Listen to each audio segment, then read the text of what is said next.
جرایی صورت آریانا سعید به طور شگفت‌انگیز که اصلا باورتان نمی شود. آریانا سعید چرا تاکنون خواسته بارها صورتش را تغییر بدهد؟ افشای حقایق و رازهای پشت پرده زندگی آریانا سعید در کشور ترکیه که اصلا باورتان نخواهد شد. من در این ویدیو پیرامون حقایق همین ماجرا خواهم پرداخت، پس در ادامه با کانال دنیا اینفو باشید.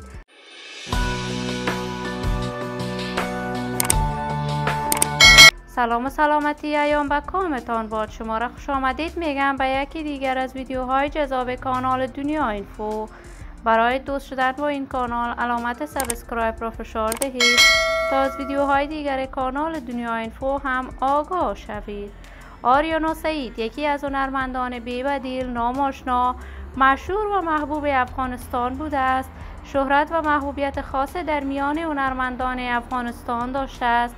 آریانا سعید از سال 2008 بدین طرف و طور رسمی به کارهای هنریش پرداخته است.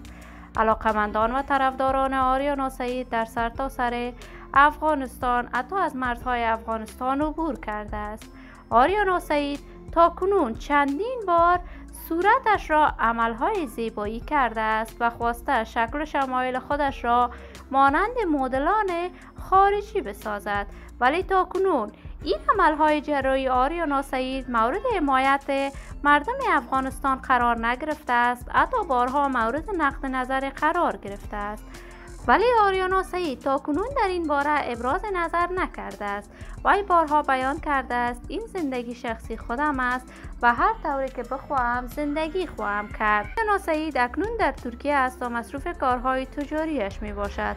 وی قرار است در کشور ترکیه دوباره برند از لباسهایش را بسازد و به کارهای هنریش در سرتاسر جهان پرداخته است. کنسرت‌های مسلسل را برگزار کرد و درآمد خیلی خوبی هم داشته است. من آرزوی موفقیت، سعادت و خوشبختی برای این هنرمند از بارگاه عزت لایزال تمنا دارم. عزیزان و دوستان خوبم، شما هم نظریاتتان را در بخش کامنت با من شریک بسازید.